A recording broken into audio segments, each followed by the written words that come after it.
Laws pertaining to slaves and servants, Virginia 1629 to 1672, from William Waller Henning, editor. The statutes at large being a collection of all the laws of Virginia. From the first session of the legislature in the year 1619, Volume 1. New York. Printed for the editor, 1819 to 23, Volume 1. 146, 226, 552, 361, 396, 26, 118 to 119, 143, 155, 170, 260, 267, 280 to 281, 283, 515, 288, 296, 299 to 300. September 17, 1630, Hugh Davis to be soundly whipped before an assembly of Negroes and others for abusing himself to the dishonor of God and shame of Christians, by defiling his body and lying with a Negro, which fault he is to acknowledge next Sabbath day. January 1639, 40 ACTX. All persons except Negroes to be provided with arms and ammunition or be fined at the pleasure of the Governor and Council. 1640 Robert Sweet to do penance in church according to laws of England. For a woman with child and the woman whipped. March 1655, 6 ACTI.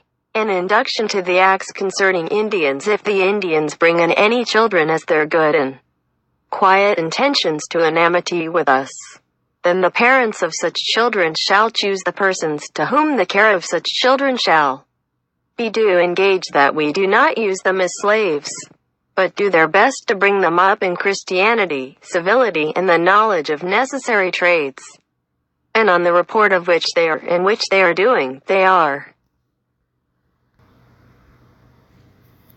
As a result of this, it will be necessary to do so as well as require it. March 1661 ACT 22. English running away with Negroes. BITT enacted that in case any English will come out of business with any Negroes who are incapable of making satisfaction by addition of time, it enacted that the English so runs away in company with them by a former act.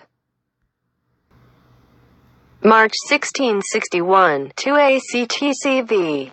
Against trading with servants. Whereas various persons are secretly and covertly tracked and trade with other services and apprentices who are responsible for the injuries they are subjected to, and who have been or who have lost their rights to their goods shall buy, sell, trade or truck with any servant for any commodity whatsoever without license or consent of the said servant good behavior, and so on to the master of the said servant 4 times the value of the things so bought, sold, trucked or traded for.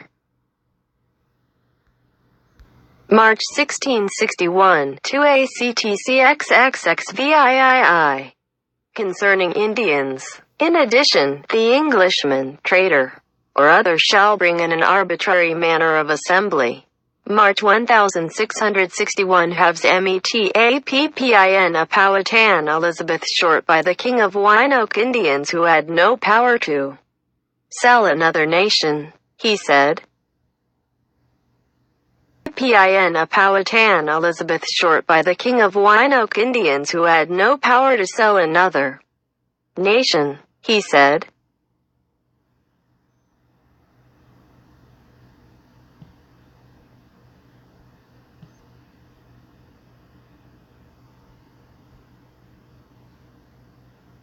It is ordered that the Indian tongue is free. He speaks perfectly the English tongue in desiring baptism. December 1662, Act 12. Negro women's children to serve according to the condition of the mother. Whereas some doubts have arrested whether children by any Englishman upon a Negro woman should be slave or free, therefore it is enacted and declared by this Grand Assembly that all children in this country share free according to the condition of the mother, and that if any Christian shall commit fornication with a Negro man or woman, he or she so in that if any Christian shall commit fornication with a Negro man or woman, he or she, September 1663, Act 18, an act prohibiting servants to go abroad without a license. That's not what it says. Let me see here. He or she so offending will pay double the fines imposed by the former act. 63, Act 18, an act prohibiting servants to go abroad without a license, for better suppressing the unlawful meetings of servants. It is thought fit and enacted by this present Grand Assembly and the authority thereof that all masters of families be enjoined and take especial care that their servants do not depart from their houses on Sundays or any other days without particular license from them, in that the several respective counties, as they find cause to take especial care to make such by laws within themselves, as by the act dated the 3rd of December 1662, they are import as may cause a further restraint of all unlawful meetings of servants and punish the offenders. September 1667, Act 3. An act declaring that baptism of slaves doth not exempt them from bondage. Whereas some doubts have risen whether children that are slaves by birth, and by the charity and piety of their owners made partakers of the blessed sacrament of baptism, should by virtue of their baptism be made free, it is enacted and declared by this Grand Assembly, and the authority thereof, that the conferring of baptism doth not alter the condition of the person as to his bondage or freedom, that diverse masters, freed from this doubt, may more carefully endeavor the propagation of Christianity by permitting children, though slaves, or those of greater growth if capable, to be admitted to that sacrament.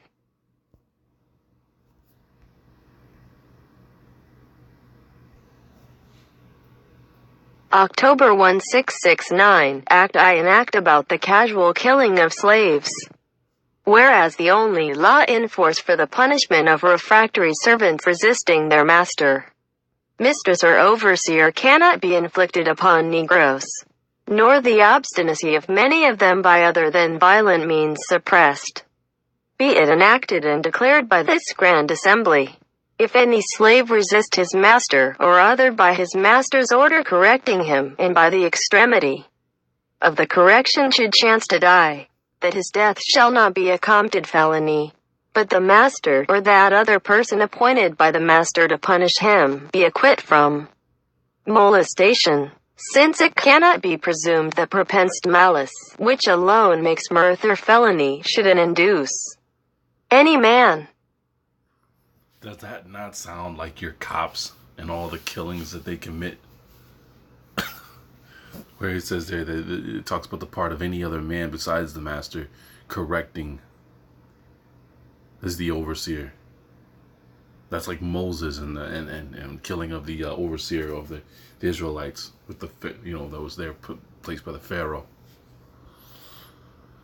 Whew. Or that other person appointed by the master to punish him, be acquit from molestation, since it cannot be presumed that propensed malice, which alone makes mirth or felony, should induce any man to destroy his own estate. And that's what I was talking about. That reminds me of all those cop killings we see, and how they get off.